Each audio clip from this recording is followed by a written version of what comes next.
Grace and peace. The Lord bless you, everybody. It is an unplanned, unniche pop up. Bless you, TikTok, Facebook, YouTube. Let's see who gets on. It's late. I'm here in Chicago for our interest meeting for Reformation Culture Chicago.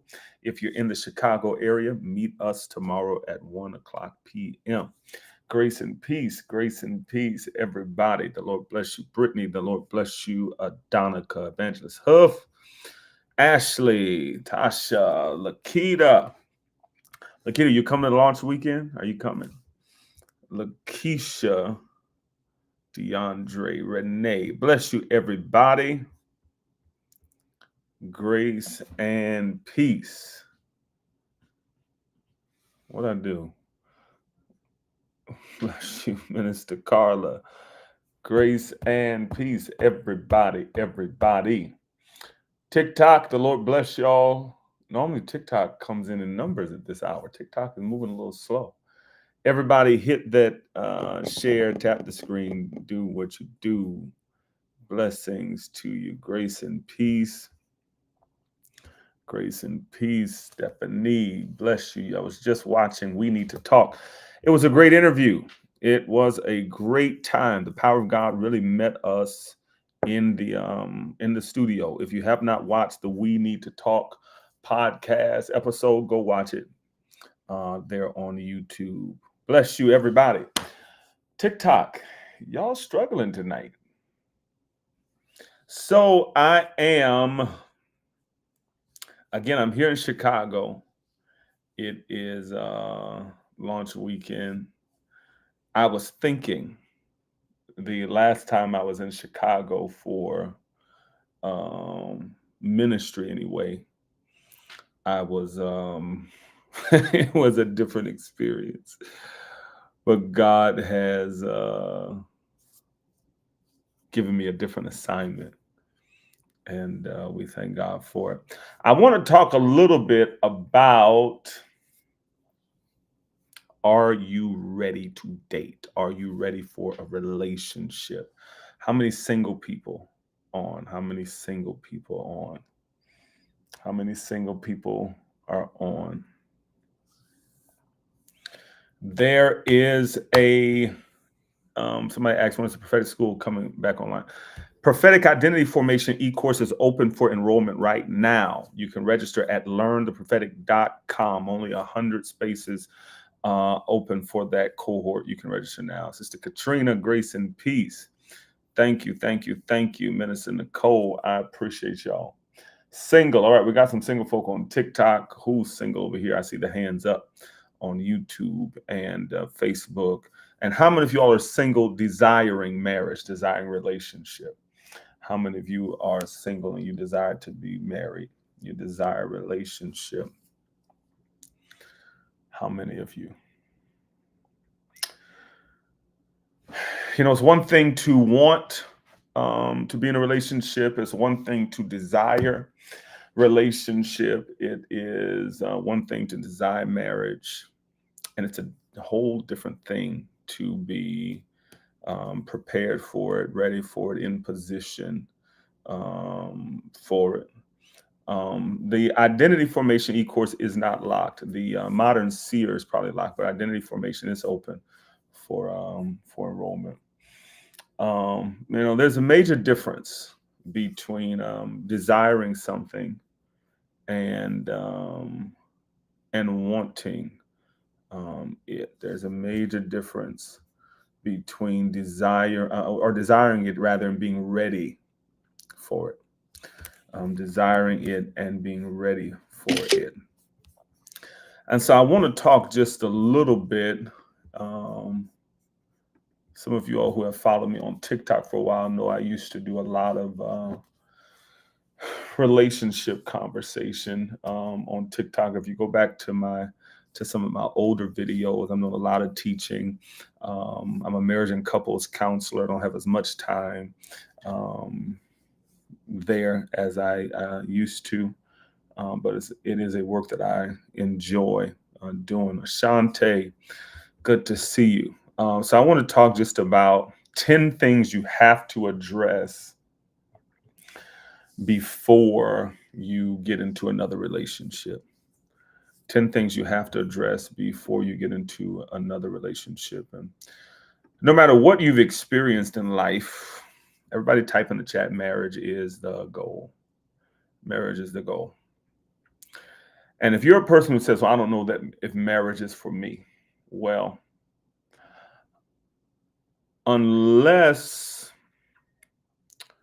you have Paul's gift, and unless all of your bodily systems are offline, and unless women ovulation time doesn't wake anything up, and unless brethren, um, certain things don't excite you, then marriage needs to be your goal. But more than marriage being your goal, healthy, Sister Star, we miss you. Praying for you. Hope I'm going to see you next week for launch weekend. More than just getting married, the goal has to be happy, healthy marriage, right? That has to be the objective, is happy and healthy, and not only receiving of a happy and healthy partner, but being a happy and healthy partner. If everybody made it their purpose and their business to be happy and healthy, then we would all be a source of happy and healthy. And one of the primary things that you have to address before, thank you all that watch the content, before entering another relationship, one of the first things you have to address is unresolved trauma and betrayal wounds. Unresolved trauma and betrayal wounds. To ensure that you don't bring into the future, whether it's childhood trauma, whether it's past relationship trauma, whether it is betrayal, things that have affected your nervous system and that have reshaped your attachment patterns. And if you have these experiences and you enter into a new relationship without acknowledging how you have been impacted, without acknowledging the effect that these experiences in your life have had. Because one of the things that many people do, especially people of faith, one of the things that we tend to do is we move on and move forward in the name of getting over it. And we act as though nothing happened. We act as though the experience wasn't the experience. We act as though, Dr. Hargrove, good to see you. We act as though it did not hurt you the way that it hurt you. We act in an attempt to ensure that we don't appear to the person who hurt us. We don't appear to be feeble to them, weak to them. So we put on this thing that allows us to not even sit with and acknowledge the way that, again, nervous system and attachment patterns have been shifted by some of these experiences. And so when you move on then into a new relationship without giving attention to that, without acknowledging the wounds, then it will result in reenactment. It will result in unconscious scripts being played out in new relationships to recreate the same dynamic that you came out of. And so you've got to look at the triggers. You've got to look at the dysregulation that keeps you in survival mode, right? A heightened degree of intolerance, where if the flag is even pink, you out of there. Just a slight hue of red. It hadn't even reached red yet. It's pink. It's salmon. And as soon as you see it, you are gone. Oh no, I will not. Mm. And the reality is, if you don't look at the space out of which, the part of you out of which you made and have made the relational choices that you have made, you will continue to make them. And you will find yourself dealing with the same person in different bodies, the same person in different identities, the same person in different, presentations, but it's the same person, because there's something in and about that person that feels very familiar to you. And if you have spent significant amounts of time in, unhealthy types of relational dynamics, then even though you may recognize that it's unhealthy, even if you recognize that it's unhealthy, it's still very familiar to you. And we are drawn into what is familiar to us because familiarity to the body feels comfortable, even if what we are familiar with is painful. Rejection, abuse, chronic neglect. Are you catching this? And so if you don't address it, then you will try to go into the next relationship in survival mode rather than in connection mode. And whether that survival mode looks like an unhealthy measure of self-denial, where you do whatever it takes to hold on to a relationship, no matter how unhealthy it is, or it's the other extreme. You have no tolerance. You are completely intolerant. You live ready to pop off, to cut folks off. You wear as a badge of honor, I will cut you off and forget you ever existed. Right? You think that's something to gloat in and gloat about, as opposed to realizing that if that's your reality, you are living in survival mode and you are unprepared for connection mode. Number two, you need to be aware of attachment style awareness. Attachment style awareness. If you do not, number one, know your attachment style, if you don't know your attachment style, you're not ready for a relationship. If you don't know how to recognize other attachment styles, you're not going to be safe in relationship. There's a reason the person who wants you in there or wants to be in your skin 24/7, and the slightest variation in the way you interact, sends off alarms in and on. There's a reason. There's a reason the person who, the minute things get too close, they start to push back and push away, or the minute there are negative emotions, difficult conversations, they shut down. There's a reason.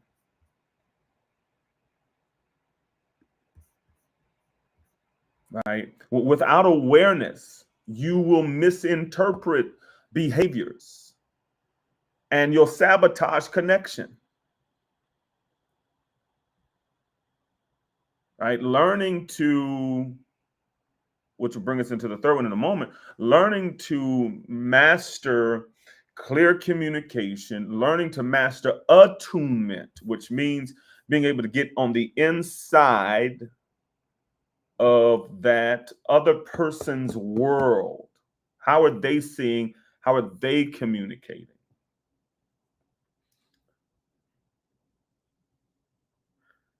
Let me tell you something, single people, married people too, everybody. Attachment science is are the lens prescriptions that you need to understand behaviors in relationship, to learn how to read them, to learn how to read. Why do you want what you want? Why do you need the connection that you need, or need the distance that you need? Why? Right? As long as you're convinced of, well, this just is the way that I am. As long as you are convinced of, I just always been like this. Just there's a reason. There's something in there. Number 3, we're talking about 10 things that you need to address before you enter into another relationship. Number 3, emotional regulation and self-soothing.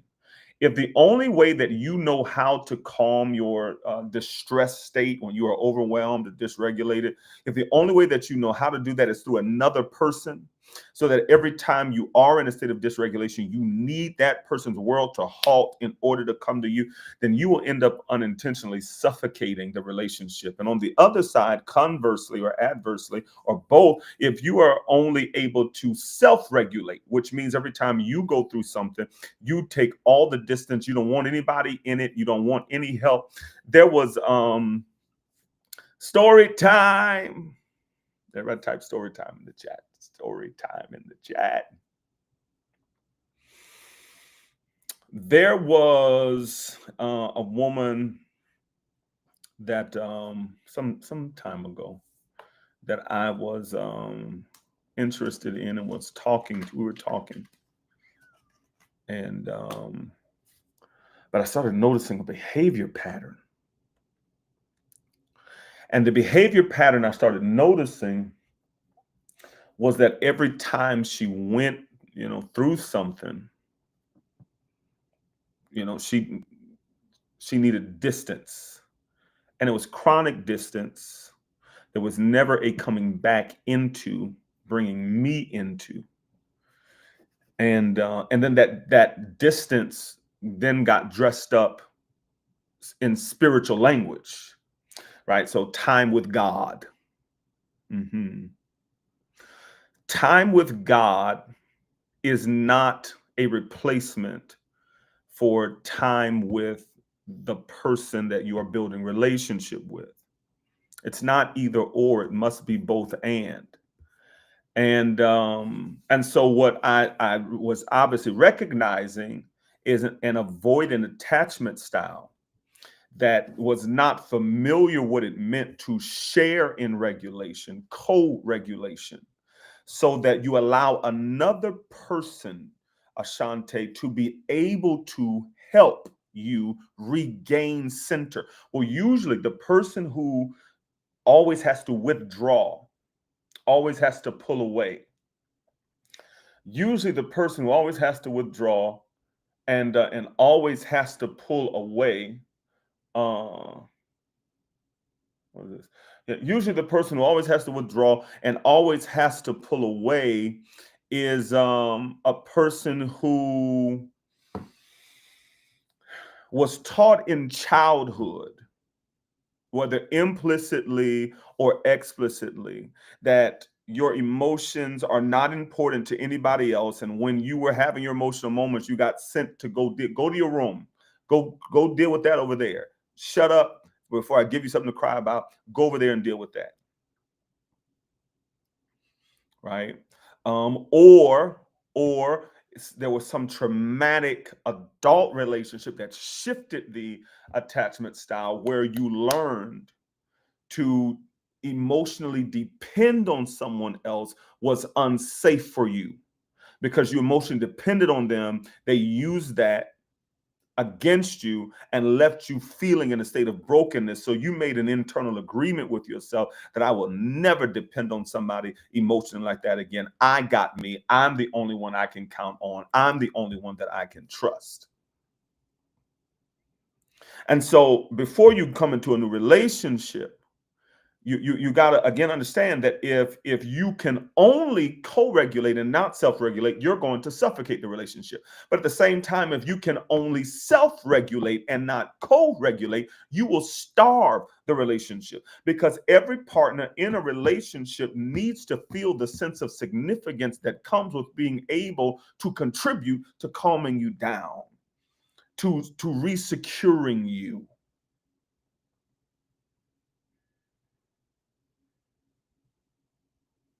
Right, to being able to get you to feel comfortable again. No partner in a relationship wants to feel insignificant. And if every time it's time for you to go through life, you withdraw, well, what you're telling them is, I can't trust you to be there for me. So before I get to see you not be there for me, I'm going to withdraw me from thee.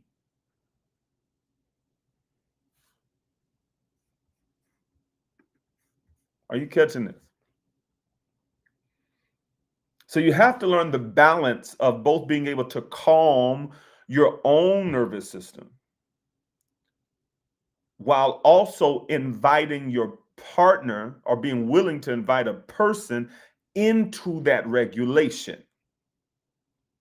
Well, that takes great vulnerability, which takes us back to number one. If the trauma and the betrayal hadn't been healed, you're going to be very uncomfortable with vulnerability.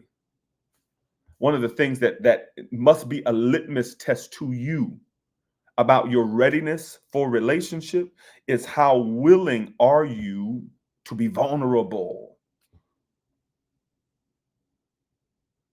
And transparency and vulnerability are not always the same either. Though they are interconnected, they are not always the same. I can be transparent and tell you everything, let you see whatever.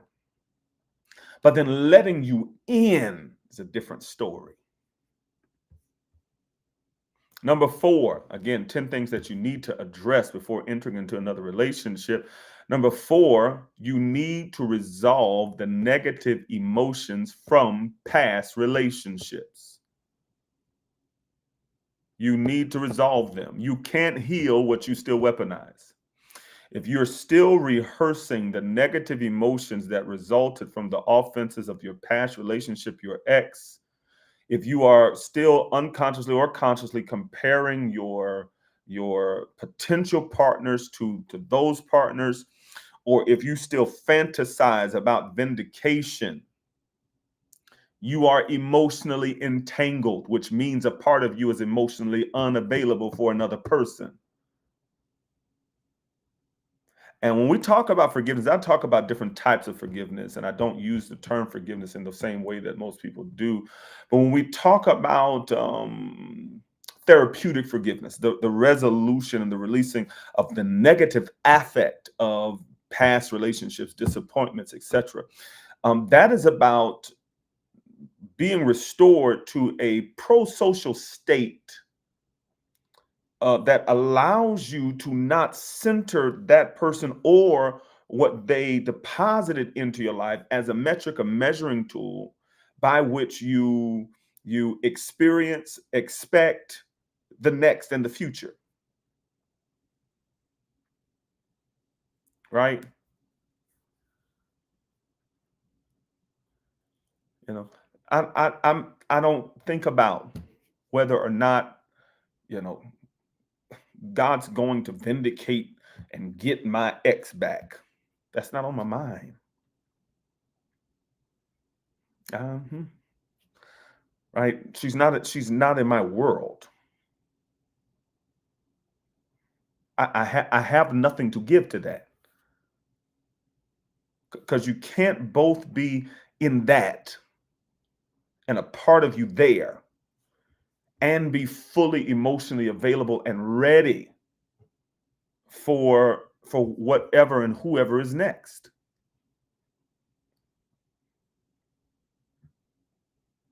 All right. If you're still in the I can't believe they did me like that. Let me tell you something. I believe that she did me like that. I accept that she did me like that. And amen. She did me like that. Bless the Lord. Praise God. Wish her well. Godspeed. Moving on. Right? You can't live in if you're still in disbelief, that means you haven't moved to the point of acceptance. And if you have not moved to the point of acceptance, then again, there's a part of you that is emotionally unavailable for the future.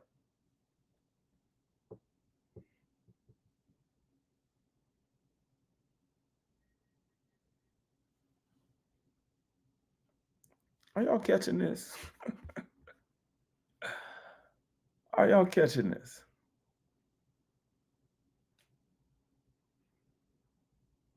You the resolution of negative emotions. I got a very good friend of mine, Sister Bree, who, she knew somebody, well, she knew two people that had, um, one that did me bad, and one, if they had the opportunity to, they would have done, me bad. And oh, she wanted them down bad. I was like, Bree, listen, if they keep sowing that into their world, the law of reciprocity is, I don't have to be on that. They're going to bring that to themselves. Are you just letting not hold people? No, no, no. You can hold people accountable. You can acknowledge what happened in your life. You can acknowledge who let you down in life and resolve the negative emotions. That I need all of my emotions to be able to be available and accessible to the future, not tied up in the past. Yes, I acknowledge what has happened, who has done what. We don't have to be in denial either. Right? I'm not talking about living in denial. I'm not talking about pretending that certain things haven't happened in your life either.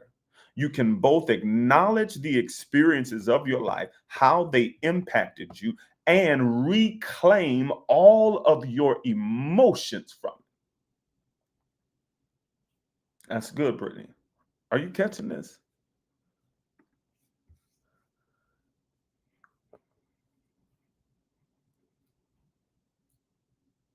Why? Because if you're still in that, and if there are some of your emotions that are still in that, then it will become a lens through which you are measuring your current or next person. Are you gonna? Is this in you? Are,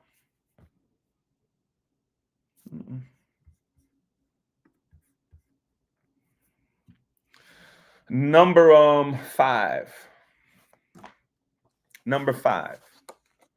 Y'all pray for me. They give me this nasty water, pure life.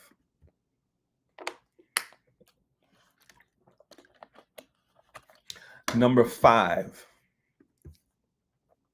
Identity and wholeness outside of a partner.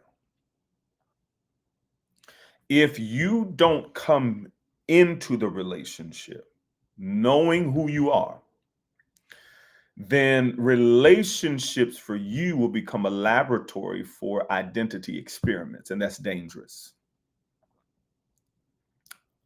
Um, Wholeness doesn't mean you don't have scars, but it means you have integrated them into your story without needing a partner to define or to validate you. Right? I don't need a partner to be whole. Mm-mm. Right? When you desire marriage, you desire a husband, you desire a wife, distinguish between something missing in your life and something missing in you. Are you catching this? See, there's nothing missing in me. There's something missing in my life. And why is that distinction important?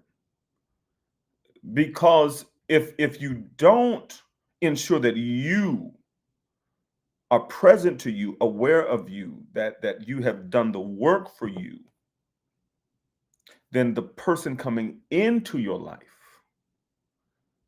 you will become the canvas solely upon which they paint their picture of you. And while, yes, in a healthy relationship, both partners will contribute to bringing up the other partner to another level of self.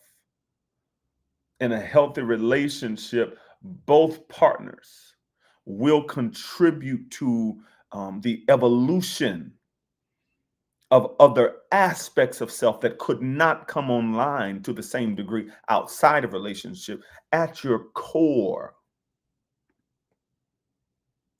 at your core, you gotta be aware and whole. Number 6, core values and your non-negotiables. Every relationship in your life that has ended, especially that ended in pain, If you go back to the beginning of it, I guarantee you that you will see that in order to get into that relationship, you had to compromise on your core values. I guarantee you. Every relationship, I can talk about me. There was one, woman that I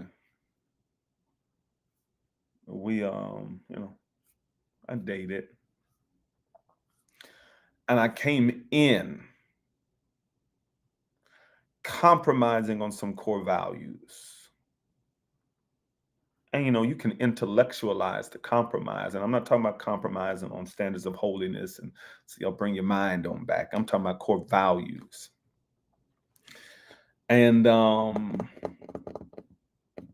but I said, oh no, this ain't gonna work. I'm compromised. I can't do that. I know too much. I know better than that.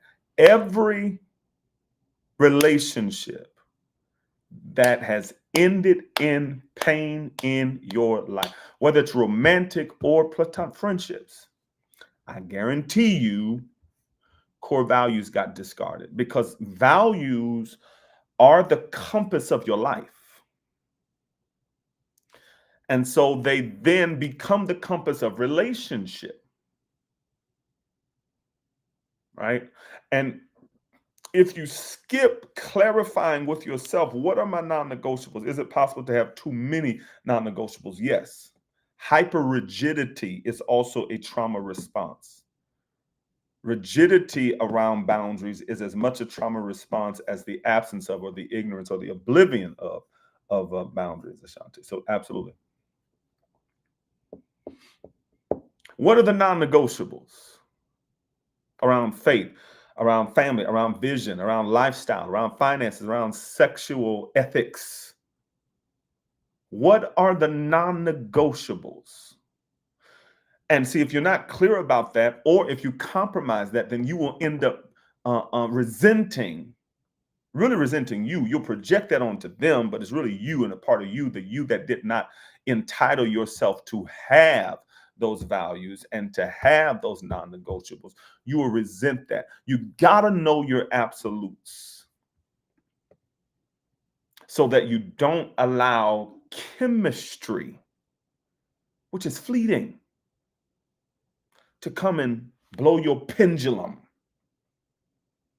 to the other side of the extreme.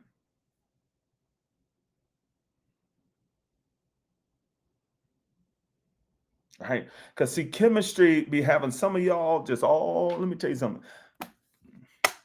Ain't that much chemistry in the world at this stage in my life. There was this one woman who, amazing chemistry,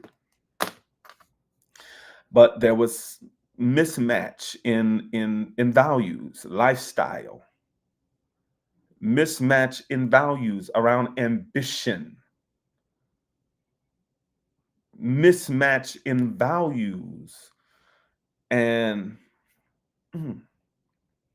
the more you value your life and you realize you only have as much time as you have, you don't easily just dish out your time and your isness.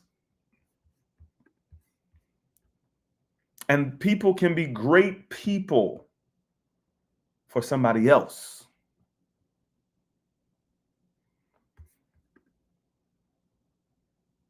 Right? What are your non-negotiables? Can you articulate your non-negotiables? Are you clear about your non-negotiables? Right? For me, emotional availability is a non-negotiable. If you are an emotionally unavailable person, you're not mine.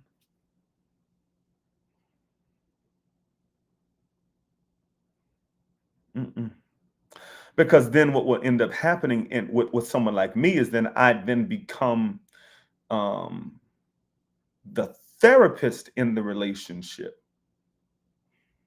working to work that person out of whatever has put them, and that's not healthy. You then become a parentified partner. What are your non-negotiables? Faithfulness. And I don't even mean to me. I mean living a life full of faith. Faithfulness. Are you full of faith? Because if you're not, you're going to frustrate me. I'm going to frustrate you. I'm going to keep you, and I'm going to keep you in survival mode. I live a life of extreme faith. I mean, I really be out there. And so if living by faith, if you're a fear-filled person, I'm going to keep you on edge. You're going to keep me frustrated.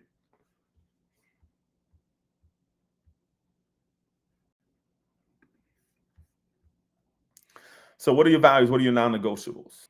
Number seven.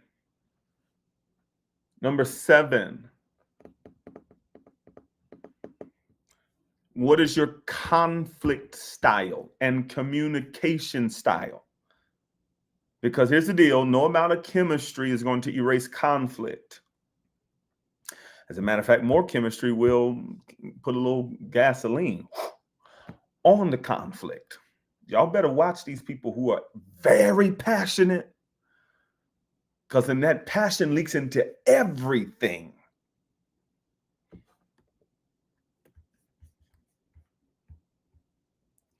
How do you handle conflict?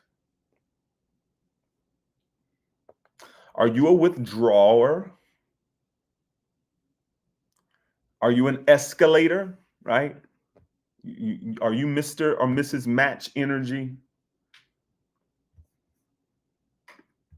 Are you Mr. or Mrs. Tit for Tat?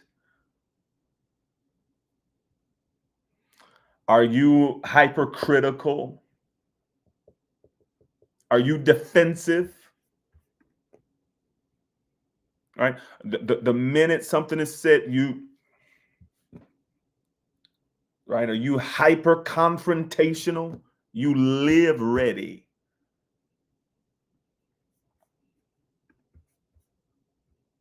Are you a stonewaller? I'm fine.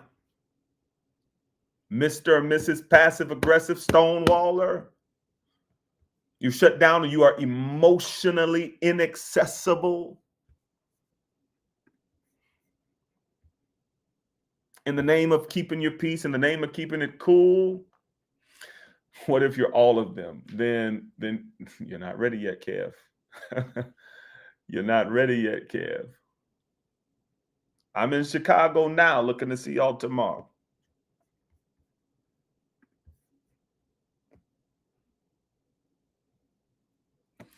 You got to learn healthy, like one of the indicators of relational demise, or the potential for and probability for relational success, is how good a couple is at repair.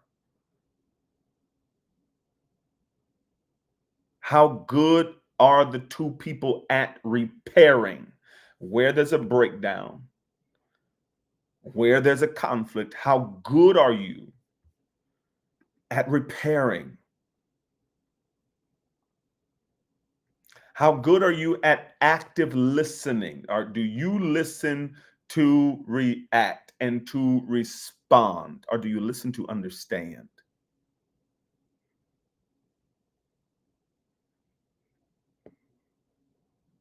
But you see, if you haven't done the work of those other ones we've already given, you're coming in ready to defend you. You start off believing you got to defend yourself against your person.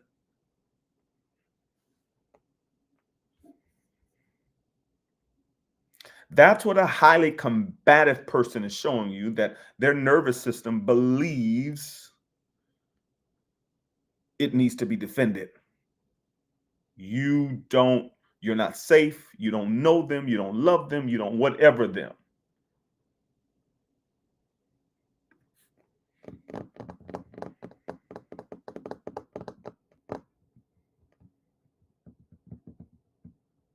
Boundaries. Do you have boundaries on yourself? Right? Do you have boundaries on you where you say, I can't let myself go there?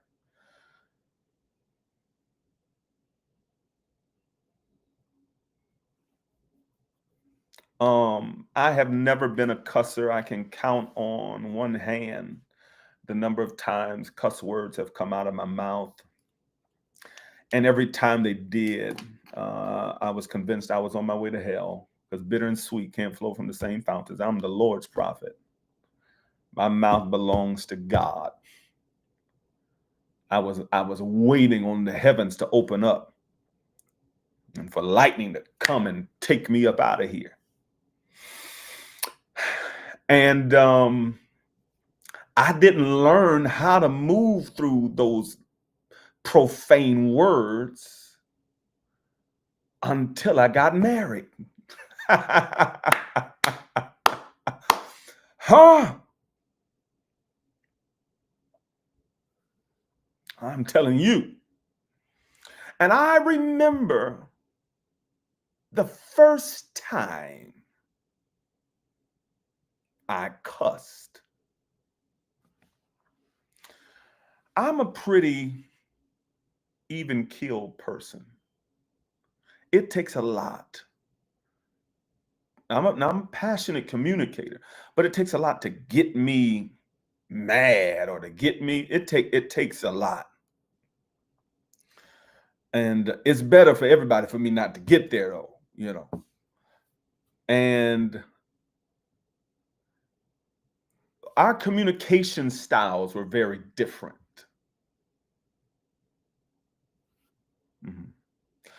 Was very different. And I like to communicate. Let's just talk. I'm gonna talk, and then you're gonna talk. And when you talk, I'm gonna stop and listen. And then when I talk, I need you to stop and listen, so we can both talk at the same time. And I don't want you coming at me. I don't want you Dr. Ty. Don't be talking to me crazy now. And so I remember,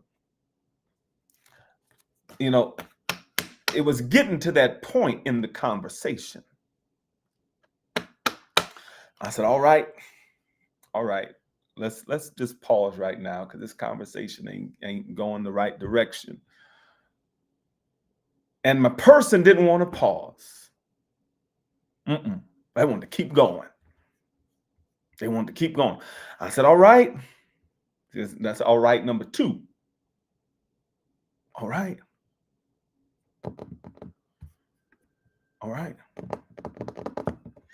Kept going. And I don't remember what was said. It was something just highly disrespectful. And bow, I cussed. And I remember cussing. And so I got up. I was mad. But now I'm not really mad at them. I'm mad at me. Because I violated a boundary on myself. So I went outside and I called a friend of mine. And I said, hey, Doc.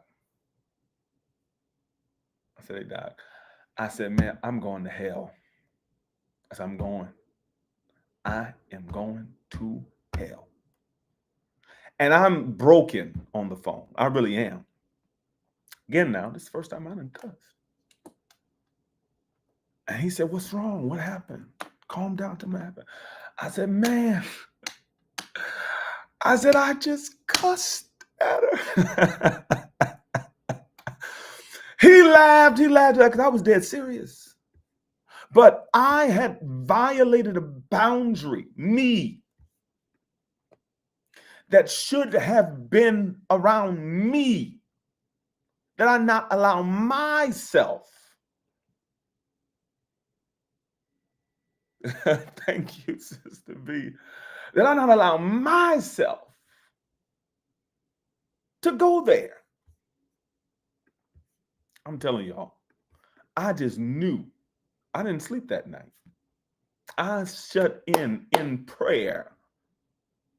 Lord, don't kill me. Father, it's me. Don't kill me tonight.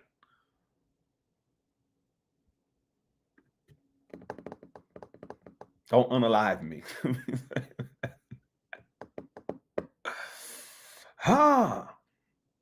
So if you don't master conflict styles and communication style, and if you are mismatched there, then every conflict will, and every critique even, will feel like an attack and will feel like war. What conflict and critique should feel like in a healthy and safe relationship is deeper intimacy. That's what it should feel like. They are entering more into me. I'm entering more into them. I'm getting a deeper sense of their inner world. They're getting a deeper sense of my inner world.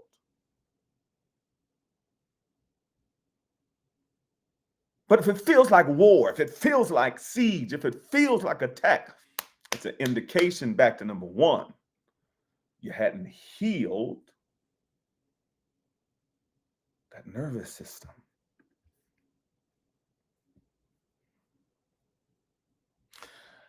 Number eight,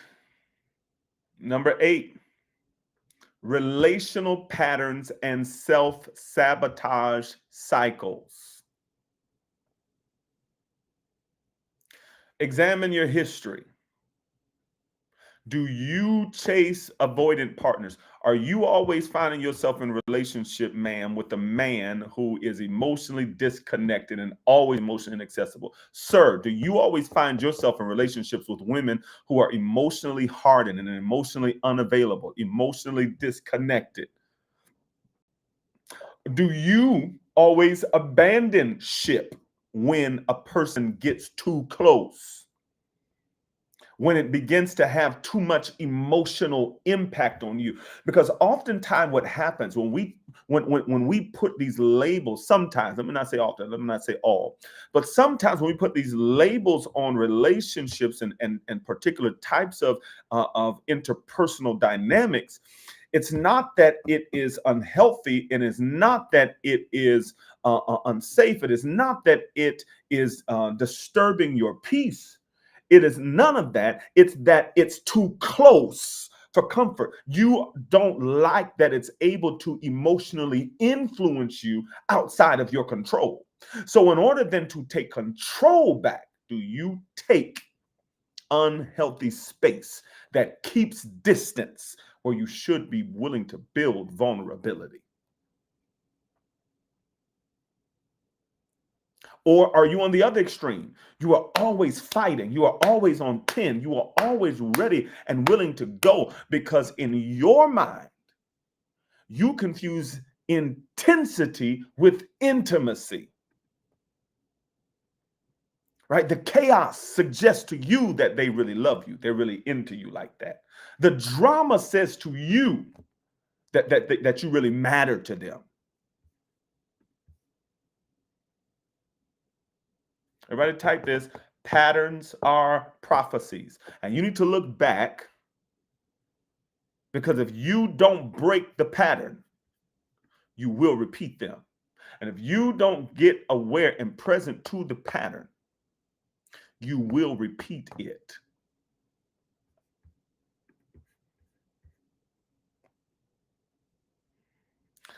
And then number 10, here's a big one. Number 10. A theology and a philosophy on relationships.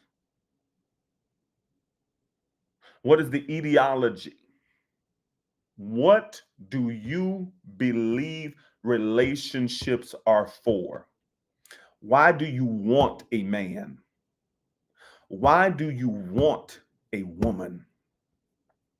What are the things, the variables that you are considering and counting?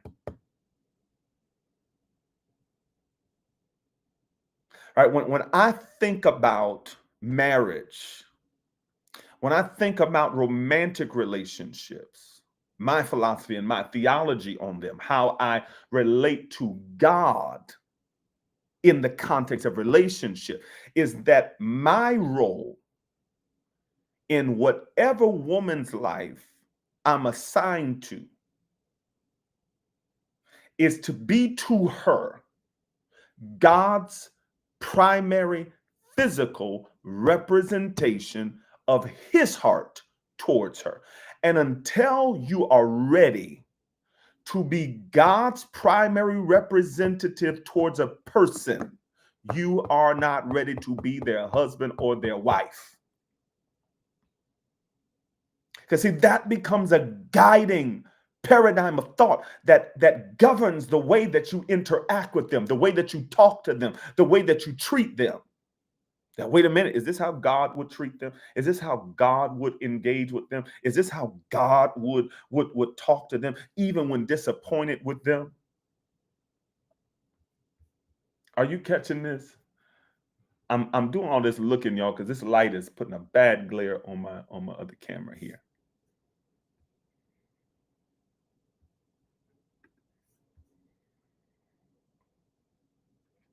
What are relationships for?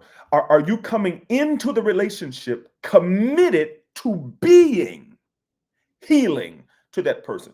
Because there is a piece of healing that can only be experienced back within the context of a loving relationship.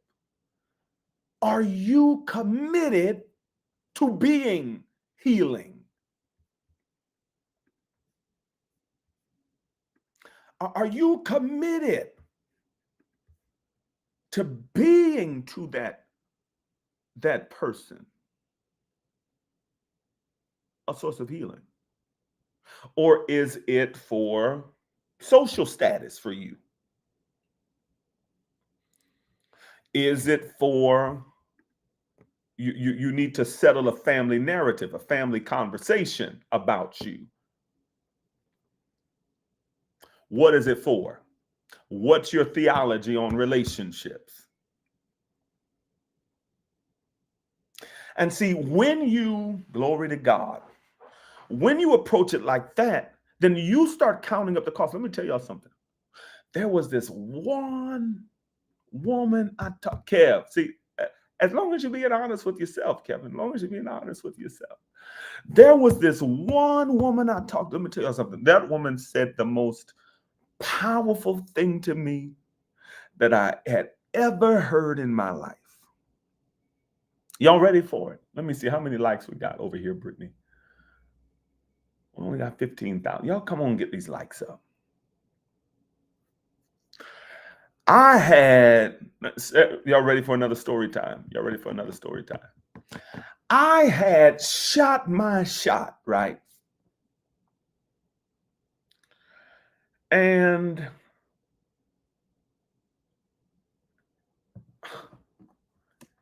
it did not initially garner the response and receptivity that I was accustomed to it garnering.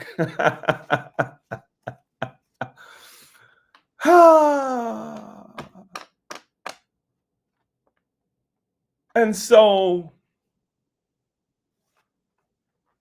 I shot a shot again. Because it's like, okay, you missing it, girl. You are missing it. You don't know. You just don't know. The Lord is trying to bless you, and you getting ready to miss your blessing.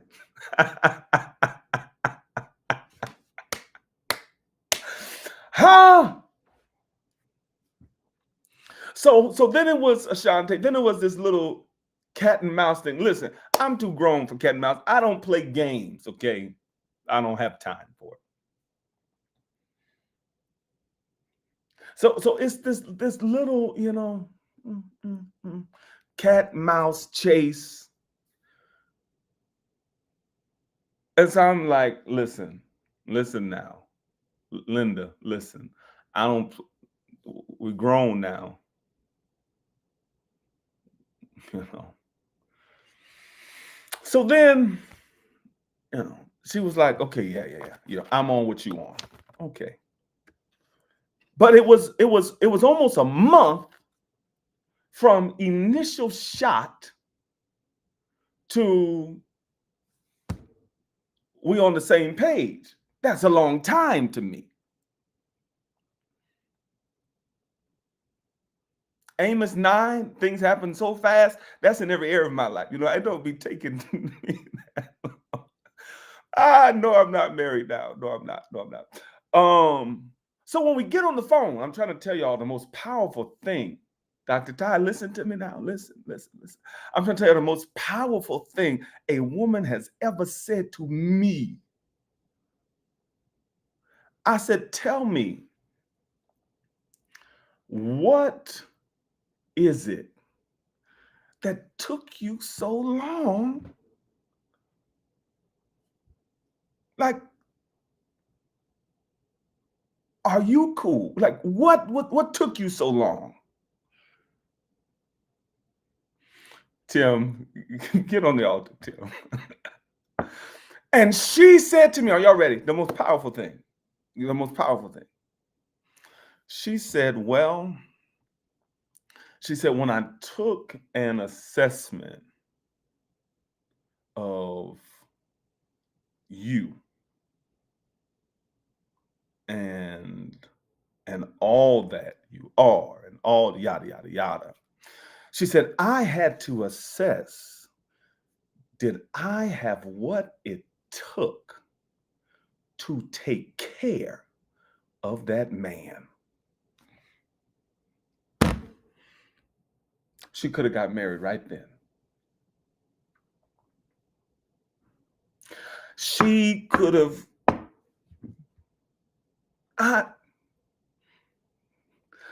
she could. Do I have what it takes to take care of that man? Now that's some responsible, thinking.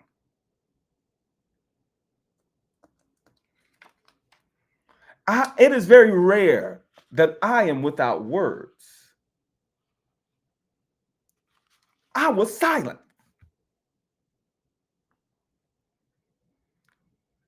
Tim, y'all do not pay Tim no attention talking about first person sliding his DMs. See, that, I said, ma'am, see, that's some grown woman stuff right there. Mm-hmm.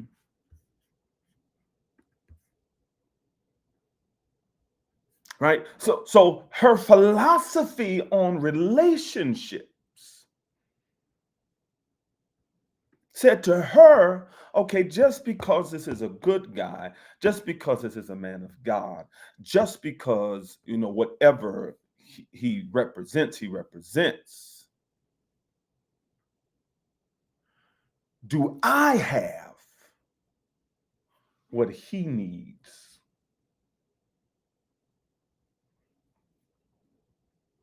Have you paused, ma'am or sir, to consider not just do they have what you need, but do you have what they need?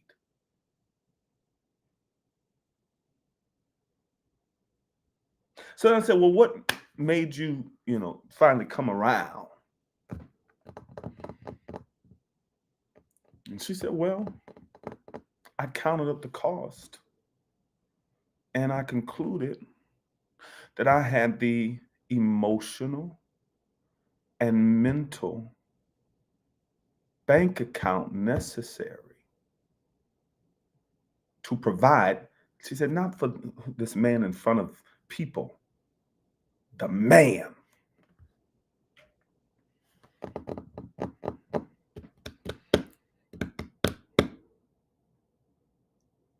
Listen to me.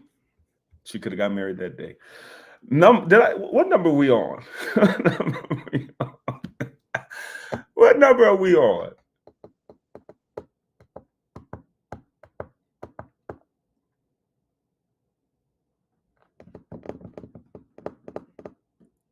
We're on number 10 now.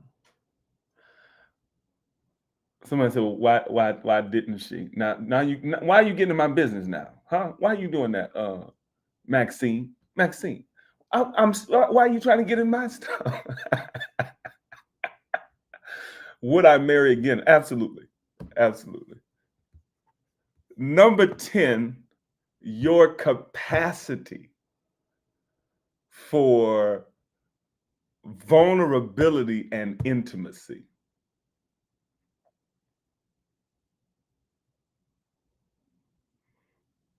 Your capacity for vulnerability and intimacy.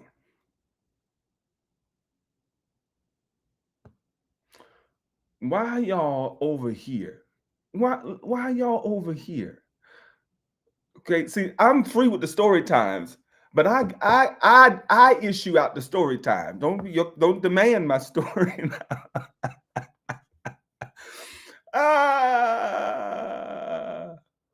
Glory to God. Everybody type this. Everybody type this. Intimacy demands exposure. Intimacy demands exposure.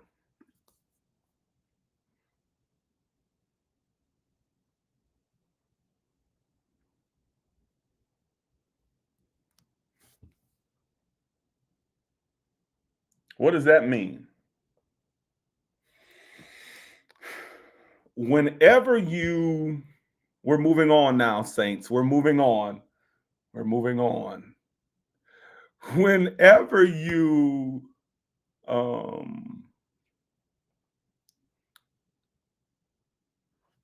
are deciding to move into that degree of conversation with somebody, if shame still has a grip on you,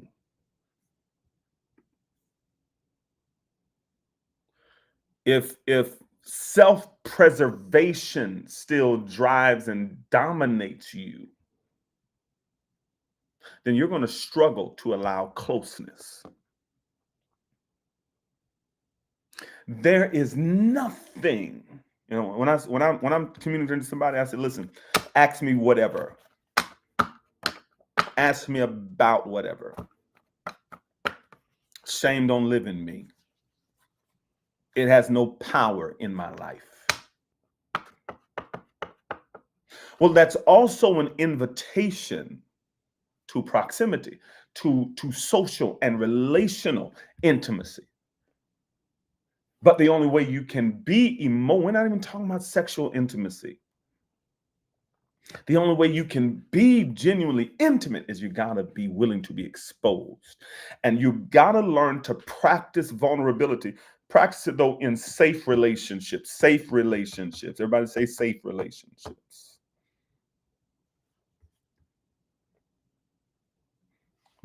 Before you expect to sustain it in relationship.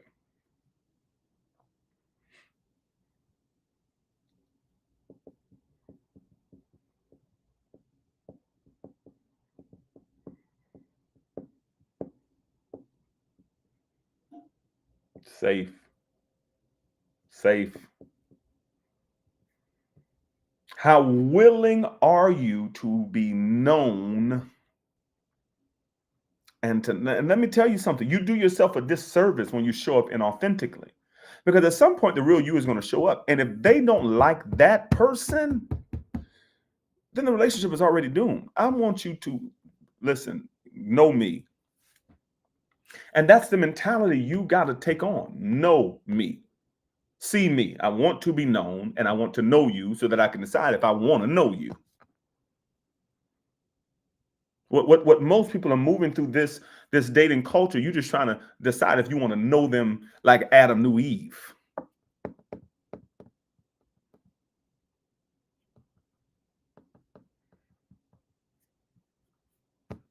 Grow up.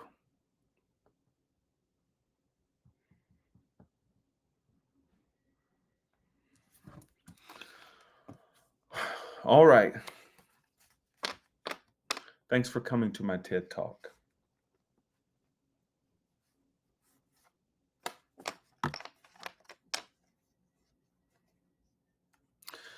If you are in the Chicago area, is this hat trademarked? If you are in the Chicago area, I'm here in the city. Tomorrow is our first interest meeting for Reformation. All my Reformation culture people, drop RCC, hashtag Reformation Nation in the chat. We are planting a location in Chicago, and that is tomorrow. If you are in Houston, we are moving into our launch celebration next week. You need to come be a part of what God is doing in Reformation Culture Church. If you're not in Houston and you're not in Chicago and you say, I can't find a church where I am, you can be a part of Reformation Everywhere, our e-church campus. No excuses. You've got no excuses. So if you're in Houston, join us. Text Reformation to 54244. If you are in Chicago, text RC Chicago to 54244. I see all my Reformation folks. Atlanta, we are coming soon.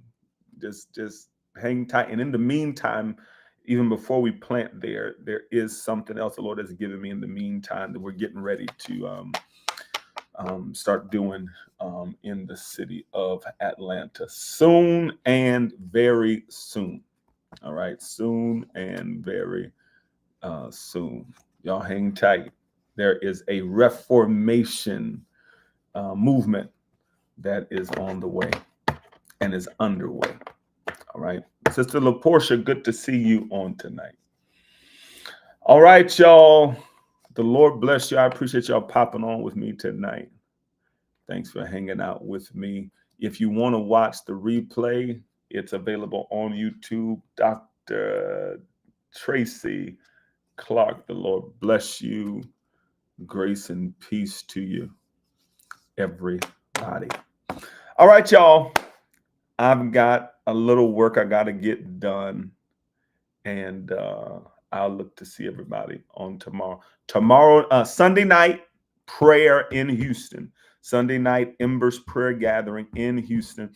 This is going to be our last. So we need to sit in that Reformation.